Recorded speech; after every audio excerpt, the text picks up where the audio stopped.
Hi, I'm James Patrick, the director of BIGPICTURE.WATCH and the film Planet Lockdown. I'd like to introduce you today a very interesting woman named Jennifer Bielik. She's a feminist and investigative journalist who's dug deep into the transsexual issue.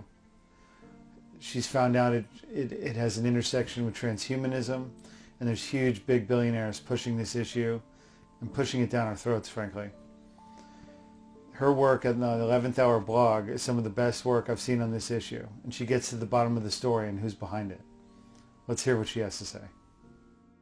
An investigative journalist, and I write at the intersection of the gender industry, technology, and runaway corporatism. I got into writing about this industry because I was in activist circles. I've campaigned for women's rights since I'm in my 20s.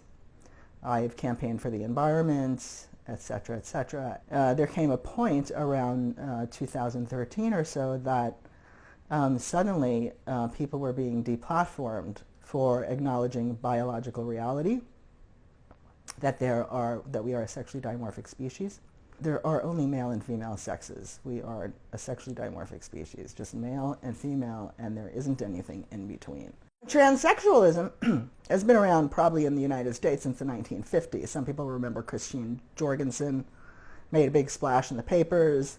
But, you know, it wasn't really part of our vernacular, our, social vernacular at all. There was a few men who had this fetish, this adult male fetish of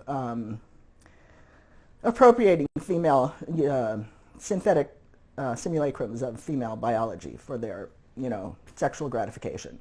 It used to be cross-dressing, transvestites, and then as soon as the medical industrial complex advanced to the point where they could make reasonably, good fake sexes, then, they started to appropriate female anatomy. Well, in the 1940s, this guy William Sims Bainbridge was born. He graduated Harvard as a sociology professor. He's written many, many, many books about cults, religions, technology, gaming, the future of psychological mind control.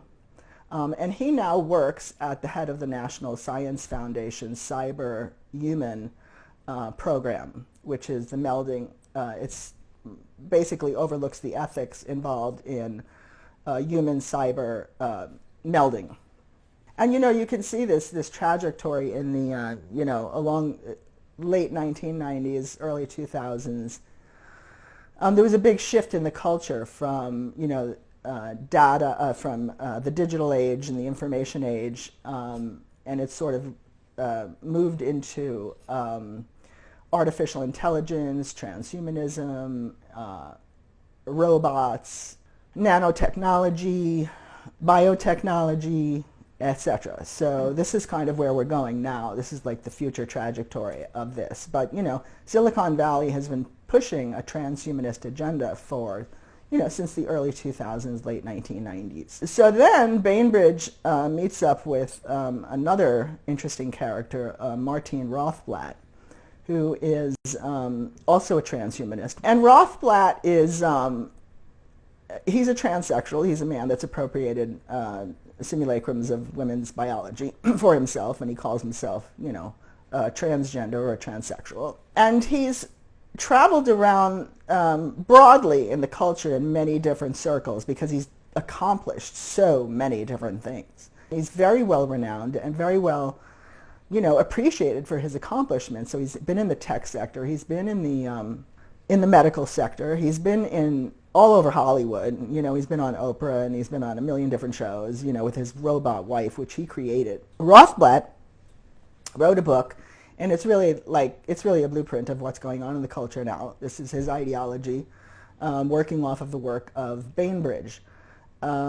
Whereas we're going to disintegrate the sexes, the boundary between the sexes. There'll be no youth and age. There'll be no, male and female. There'll be no, transhumanism is like boundarylessness.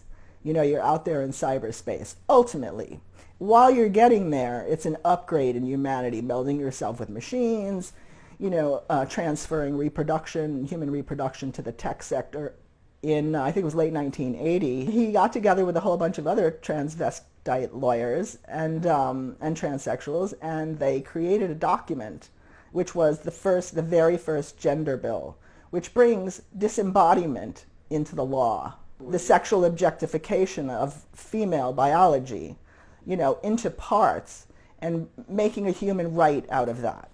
Right? So what do you mean disembodiment? Well, where he's going is full-on disembodiment, where everybody lives in cyberspace. We live in a virtual reality. We don't live in our bodies anymore. We're going to be uploaded into cyberspace. Well, in order to sell that to the public, transhumanism and disembodiment as a life, you're going to have to groom them and get them there. And the way to do that is to create this ideology that says that you can choose your sex. That's disembodiment. You can't choose your sex. You are the body that you were born as, no matter what happens to you. I mean, in 200 years, if they dig up my bones, they're going to find a female. You can't change that. So the ideology is promoting the idea that you can, right? So, and they're driving this ideology into children's schools. Not only their schools, they're driving it into their entertainment, their social media platforms, their schools. All the organizations that that cater to children are all jumping on board with this ideology. And this has only happened in the past 10 years. I mean, before this, we didn't hear about this word. We didn't hear transgenderism. We didn't even hear transsexual. 2014, Laverne Cox was on the cover of Time magazine, owned by Mark Benioff. And it announced a transgender tipping point when there was really nothing preceding that to warrant that would be a tipping point. 2014. It was just like dropped fully formed into the culture. And then from then on, it was just like a chant over and over and over and over and over again. You heard transgender rights are human rights, trans rights are human rights. These huge NGOs, these very huge, powerful non-governmental organizations serving the LGB community worked hand in hand with international law firms like Hogan Lovells and Denton's and Reuters Next Law and Open Society Foundation lawyers to start to create legal guides for transgender children. So they start to build this edifice of transgender children to drive this narrative, that you can be born in the wrong body. And so we heard all these, initial stories about these poor children born in the wrong bodies, right? Which is now, a decade later has morphed into just express yourself, right? You can be male, you can be female, you can be non-binary, you can, have both your genitalias. And this is all about self-expression now. So it's really morphed in the course of 10 years into the right to augment yourself in whatever way you see fit. Bainbridge's technological religious cult meets Rothblatt's fetish. And they both take off together, and they're both now in the techno-medical field here, right? And they drive this religion, and it is a cult. They're driving it over media, and people are buying it. I mean, sane people that are intelligent people are going, yes, you can be born in the wrong body. This project has, is backed by big finance, big pharma, big tech, and all the corporations, international finance houses, international law firms. They're all driving the same narrative. And you have to ask yourself, why would this happen in the span of 10 years? When human rights movements don't act like that. They don't come up like that. They come up against these entities, corporate entities, to fight oppression, not to, to offer them, more profiteering. So all of these people at the top are all thinking about this same thing and thinking about it in the same way. Do you know what I mean? It's like Rothblatt and Bainbridge got together. They have this, ideology that they're forming. Rothblatt has actually written about it. He's written about the technological takeover of human reproduction. He's written about transgenderism being an on-ramp to transhumanism and how to drive that. He's given conferences all over on how to do that. So he's right there. He's starring in this movie, and he's trying to drive this ideology through our institutions. Okay, so then you have all these gay men who suffered through the AIDS crisis, even if they didn't suffer themselves. They watched their brothers, their cousins, die. I mean, the LGBT human rights movement was very, very young when AIDS hit, right? So immediately the medical industrial complex swoops in and is part of this movement now, right? And these philanthropic organizations come up to serve them, right, and to serve the public. So once AIDS dissipates, though, you have these mammoth, what were then LGBT organizations, teach them about, safe sex and how the thing is, how AIDS is transferred and, help for people, so they were getting all this money, And Big Pharma is profiting off of these AIDS drugs. And then suddenly, whoosh, there goes AIDS, Then the issue became gay marriage for these organizations, right? And late 90s, early 2000 is when the two major what is now LGBT organizations came up in the United States. You have Tim Gill founded the Gill Foundation, and then you have John Stryker starts Arcus Foundation, which is probably the most significant LGBT organization in the world. Arcus Foundation, as well as Gill Foundation, send millions and millions and millions and millions of dollars to our educational institutions, our medical institutions, prisons, organizations that serve the community, churches, everywhere. They're everywhere. Their money is everywhere. And it's contingent, though, that funding mechanism is contingent upon adopting this ideology of gender ideology. And then these trans organizations started to come up. And this wasn't to serve transgender people or people that thought they were born in the wrong body, but it was to destigmatize this fetish of adult men within the corporate world, within the community, within schools. When you're sending millions and millions of dollars to these cash-strapped institutions, like universities and schools and stuff, and all they have to do is get on board with this progressive ideology. They've been told it's progressive. Who cares? It's part of the LGBT, right? They don't really think about what they're doing. And then at the same time, the media is promoting this as a human right. It's a human right. It's a human right. Well, there's tens of thousands of children that are identifying as transgender now. And you have thousands of children on these puberty blockers that disrupt your growth, ruin your bones, provide all sorts of complications, water on the brain, etc., etc. And they usually graduate to cross-sex hormones, which are even more dangerous. And they're going to be taking those for a lifetime, and they're going to be sterilized. And I think the first children's gender clinic came up in like 2007. And now we have hundreds of them all over the United States. Where did they all come from and why? Nobody examines the issue. Why is this happening? Why are suddenly children committing suicide in droves? They're jumping out of buildings because they want to be the opposite sex. We never heard about this before. If pharma could have made bank on this 50 years ago, we would have heard about it. You know what I mean? This is totally a top-down arrangement of power. And it comes, again, from the highest echelons of society in finance. And the founder of Outright Leadership, which is the business networking arm of the LGB, comes out of banking. The guy that runs it comes out of banking. John Stryker, head of Arcus Foundation, comes out of banking. There's no Harvey Milk character here. Do you know what I mean? There's no grassroots activist here. These are all uber businessmen.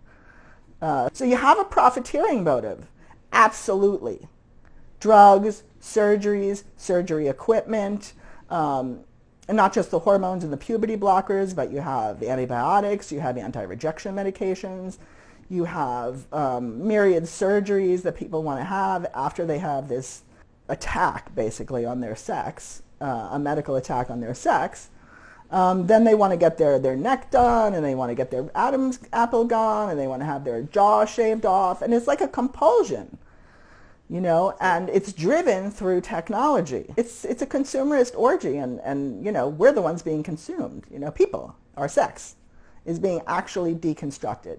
It's not just an idea, an ideology. It's actually happening. They are removing young women's reproductive organs at major hospitals So sex is actually medically being deconstructed as well as ideologically and legally and linguistically in the culture. If you convince a whole generation of children that they can choose their sex, they're not going to know where they come from. They're not going to know who or what they are, because we as a species are connected to the real world, to the natural world, by sex. That's how we're tethered to everything else. Everything in the universe, in all the, in the world, in the biological world, is reproduction. Regeneration, death, regeneration, death, regeneration, death, right? But you're, teaching children that they can live forever, that they can choose their sex, that they can choose whatever they want to choose. And this is madness. It's absolute madness, because it goes against the grain of reality. Why are they driving an ideology of physical dissociation from your sex to reality? This is what's going on here. Why is this happening? Confront that over and over and over again. Well, it's all part of the medical tech sector they're going to profit from. If you sterilize a whole generation of children, they're going to need reproductive services, right? You can't just go make a baby in your backyard with your partner, right? So, yeah, this is really an occupation. I mean, as a feminist, I see it as an occupation of womanhood. It's not just using our biology like it's used in prostitution or it's used in the sex trades. This is like the pinnacle of objectification. We're going to take your biology, we're going to wear it as a costume, first of all, and second of all, we're going to transfer this reproductive capacity that you have to the tech sector. And this is why women are being legally erased in language and law. They just took woman, the word woman, out of the dictionary, in the Cambridge Dictionary, and they replaced it with anybody that feels like a woman. And the way that they do that, to transfer the human reproduction to the tech sector, is through all the big fertility treatments that are out there now. Freezing your eggs and freezing your sperm and surrogacy, and they're talking, they're researching womb implants, womb transplants. It's profiteering, and it's social control in the sense that they really literally want to break sex apart, the boundary between the males and females of our species. They want to break this apart. They perceive this as progress. You will be unburdened by sexual stereotypes, by sexual inequalities. Mothers and women won't have to have children. It's like, look at the tampon, you know what I mean? Suddenly women could leave the house, you didn't have to sit in your backyard on a stack of rags, It's technology, it's the advancement of technology to improve, our lives, but we never get a say in any of that, We don't get to say, we don't get to decide, we don't get all the information. This is all elites deciding this for us, right? And it's, it rides the bullet train of the market, Everybody is profiteering off of this now, even if they have no idea what it's about. Transgender modeling agencies, gender fluid makeup, photographers taking pictures of transgender children. It's everywhere. And this same message is being driven into their grade schools. By second grade, they're learning about gender identity, taking hormones. And this is all brought in under anti-bullying programs. These programs were passed by Obama and funded by the Pritzker family, one of the largest, one of the most wealthy families in America. There's many of them. Jennifer Pritzker was an Army colonel. He purports to be a female and runs around with, synthetic sex characteristics of a female. And he drives this ideology into the psychiatric departments of major universities, into other medical institutions, gender hospitals, the military, et cetera, et cetera. And his company, Tawani Foundation, is partnered with Squadron Capital, which is a medical device company. So he's following the same trajectory of Arcus Foundation, right? Stryker Medical is a medical supply corporation, right? And they're going to be profiting off of these surgeries, not just, so-called gender surgeries, but human augmentation. When we open the door to these kind of radical changes to our biology, the way that we're planted in the ecosphere, once we let that go, that tether, anything is up for grabs, They can manipulate your DNA. They can manipulate you any way you want. And that's why these rights are, from what I can tell, why these rights, these gender rights are being passed. It's not about people that are allowing a medical attack on their sex. It's for future augmented human beings. I follow the money, and money trails do not lie. They tell you the truth. And I don't care how crazy I sound, because it doesn't matter to me, It just doesn't matter. Just get the information out there so people can go looking for themselves, because again, it's not hidden, and none of this is hidden. It's just that people are not looking for it, do you know what I mean? They're looking at the human rights angle. These poor individuals, right, who feel trapped in the wrong body, My heart breaks. It's so ridiculous. All the governments, all of the politicians, all the major banks, all the financial investment houses, all the medical institutions, the universities, the schools, the corporations, the law firms, they've all jumped on board within 10 years for poor people that have identity issues, that have body dysphoria. Come on, this is so patently ridiculous. And people just gobble it up. You have people that have body dysphoria related to their limbs, body integrity identity disorder, and they feel like their limbs don't belong to them. It's usually a lower extremity, a leg or a foot. And they just feel like they feel like they're going to cut it off, because it just feels so wrong to them. And psychiatrists have notorious difficulty trying to treat these people. But we haven't made any parades for them. We haven't started a human rights movement for them. We haven't put them on the cover of Time magazine. We haven't had a makeup line for them or a modeling agency. I could say the same thing for anorexics. That's a form of body dysmorphia. Why is this only happening around these people, who are claiming a synthetic sex identity, And why has it happened across the board in so many different countries, and laws are changing and language is changing to uproot society, the way that we're organized as a society? Why would you do that to people? It's absolute insanity. It's madness. Nothing means anything anymore, right? There's no boundaries, boundarylessness.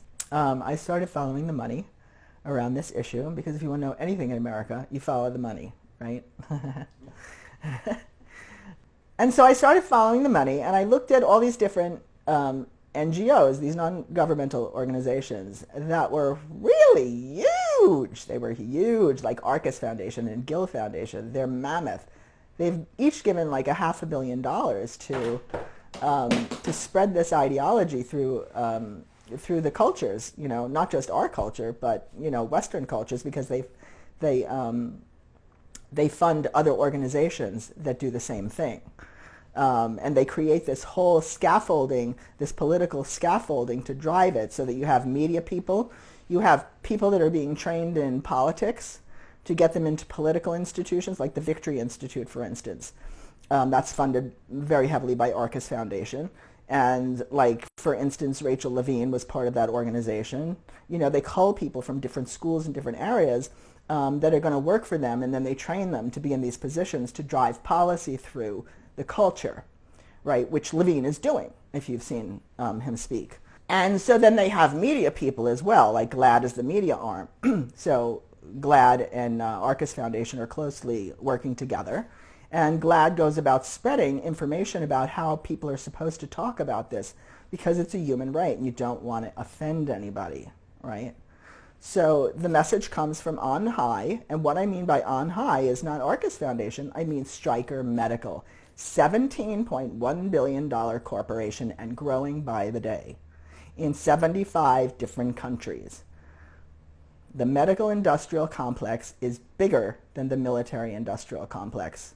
So I've picked out a few different characters that are very, very prominent and are doing a lot of work to change society and to change people's minds, to drive this techno-religion through our society. But there are many, many others. Whether or not they actually know what they're doing, it's not quite clear to me. But most of them come out of the techno-medical industry, the banking industry. We don't see big oil men, in the gender industry. Do you know what I mean? We don't see automakers in the gender industry. Do you know what I mean? This is all pharma, tech, and big finance, you know, BlackRock, Vanguard. The ideology is just so patently ridiculous, you know. I mean, there are men, grown men, with adult diaper fetishes. Are we going to have, like, next year, are we going to have, like, changing tables in the corporate arena for them? You know, we have stores for them now where they can actually go and buy paraphernalia for their fetish. But why are we, you know, why are we normalizing fetish? You know, fetish is really, it's a compulsion and it's objectification. You know, it objectifies. If your fetish is for another person, it's an objectifying of them, objectification of them.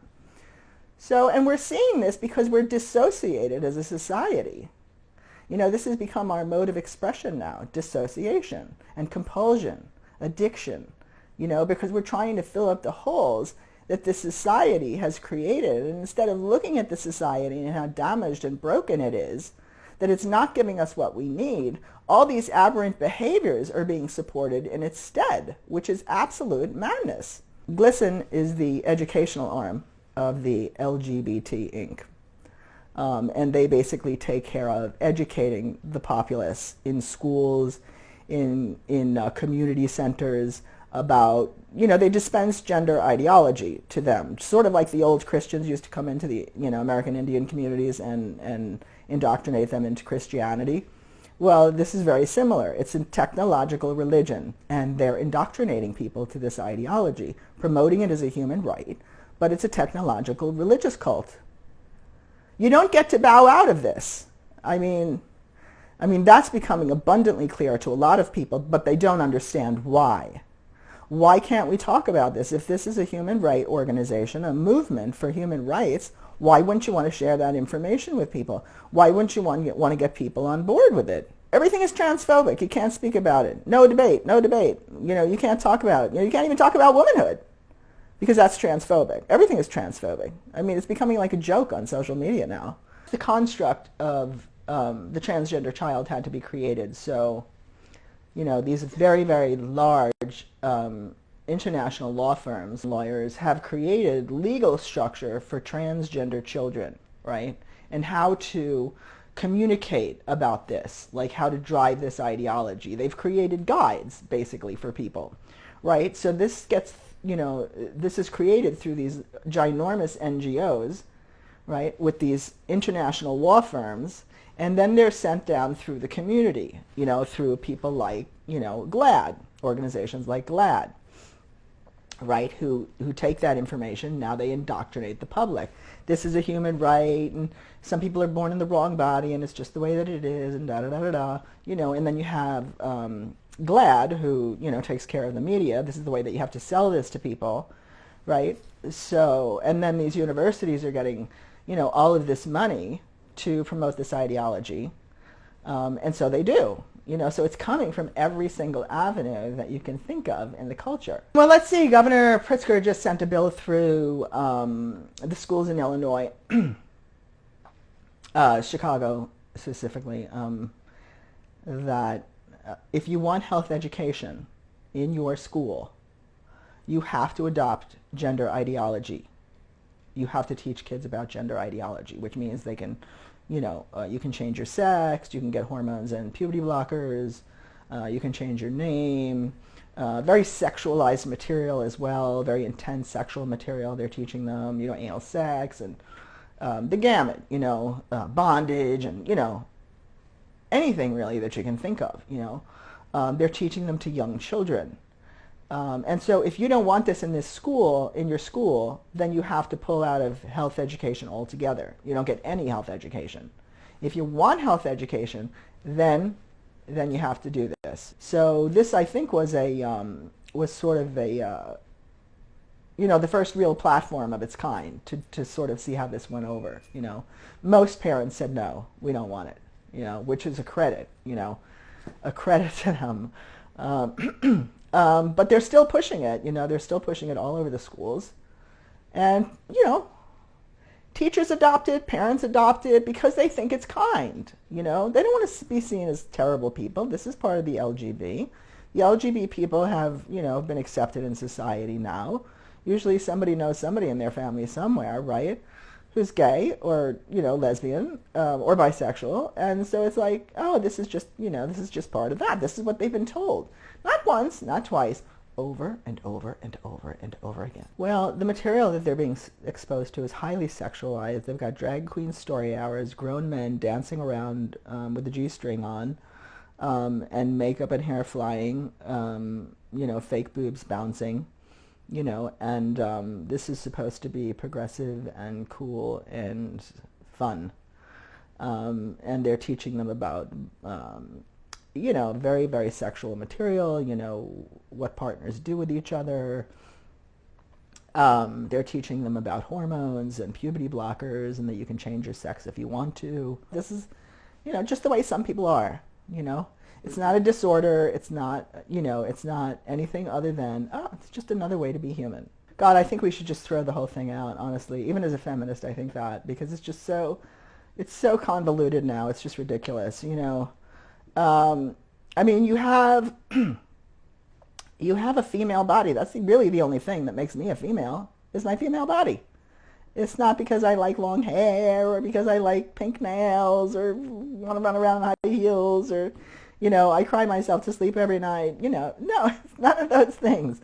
Those things are socially constructed, right? But they do have some relation, small relationship to biology.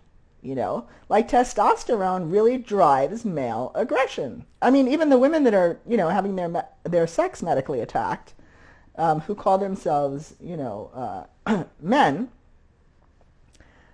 discuss how aggressive it makes them feel. We all have estrogen and testosterone, but like overwhelming the body that's not meant for that causes changes, right? So there are propensities. And I really just say that with such caution, propensities, of women and men to act a certain way because of their biology, We have, generally speaking, smaller hands. We take care of infants. It makes sense evolutionarily. Do you know what I mean?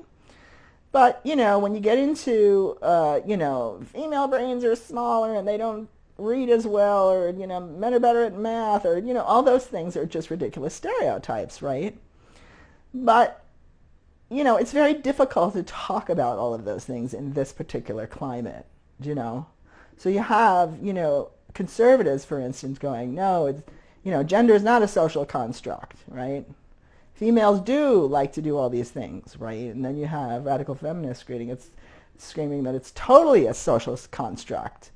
I don't think any of those things is actually real. I think it hovers somewhere in between. But feminists sort of, they wanted to sort of explain the difference between, our biology and the role that is constructed for us, under male supremacy, basically, where we get the shitty end of the, the attributes, that are docile and non-active and demure and, whereas men get all the active qualities, assertive, take action, blah, blah, blah. So it was originally meant to talk about that hierarchy, right? But now it's like, because, like I said, in this particular environment, it's completely useless. Just throw it the hell out, Talk about sex, because while you're discussing gender, the corporate state is running away with human sexual reproduction and transferring it to the tech sector. Women are being erased in language and law. It's like we don't exist. Rapists are being, put in women's prisons because it doesn't matter. Sex doesn't matter. Only gender identity matters. The feeling that you have about yourself matters. So women are being erased in language and law. And mostly women are having their biology deconstructed. Young women are getting the double mastectomies. They're having their ovaries removed. They're having their wombs removed. It's way, way top heavy with young women having their bodies, their sex bodies, medically attacked. So this isn't just some ideological thing going around of female erasure. This is actually happening. And you have to ask the question, well, why is this happening? Why would they do that? And when you follow the money like I do, you find the answers. It's all going to the tech sector, to the, they want to take over human reproduction with technology. People worry about, well, this is crazy, where is it going? And, but look at where it is. It's absolute madness out there. You can't talk about reality without bringing the law down upon you. Women are being arrested, legally arrested for saying that, men can't be women. So where it's going, the money points to, them sort of overlaying a virtual reality over the natural world and subjugating the natural world. All the big techie guys, they're all talking about it. They don't hide it. Metaverse for Zuckerberg, Singularity for Ray Kurzweil, who's also mentored Martine Rothblatt. He says we're, in very short order, we're going to be living as a different species. We're going to be post-human. Now, he's considered one of our greatest intellectuals, public intellectuals. He works for Klaus Schwab at the World Economic Forum. And he says that, we're building a virtual reality, that we actually live in a virtual reality already, which I actually agree with, and that it's going to be more solidified, and it's going to be more important and more significant than the natural world. And this is where they're taking this. Whether they get there or not is anybody's guess, because there's not a whole lot of planet left for them to destroy and colonize in order to get the resources to build the tech that they need to do this. However, but that's never stopped anybody. Do you know what I mean? We can't do it. We shouldn't do it. Never stopped anybody. Look at the way they're sexualizing children, too. I mean, this is like, the first people to dissociate from their physically sexed body are rape survivors and kids who have been sexually molested, right? They dissociate, because they're being traumatized sexually, right? So, and they're flooding children's mainstream media, their schools and other institutions with this highly, highly sexual material. And it's just really overwhelming. I mean, when you think about the things that we're exposed to, as adults, the crazy, sexual activity that's out there, the wars, the violence, the shows that are on television, everything is so violent, Before the advent of the internet, we didn't have that kind of exposure to all of those things outside of our own little community, So we become traumatized, and traumatized people don't move. Their initial response is to freeze if you're being traumatized. Somebody comes into a bank and they hold you up and they put a gun in your face, you're going to freeze. You're not going to do anything.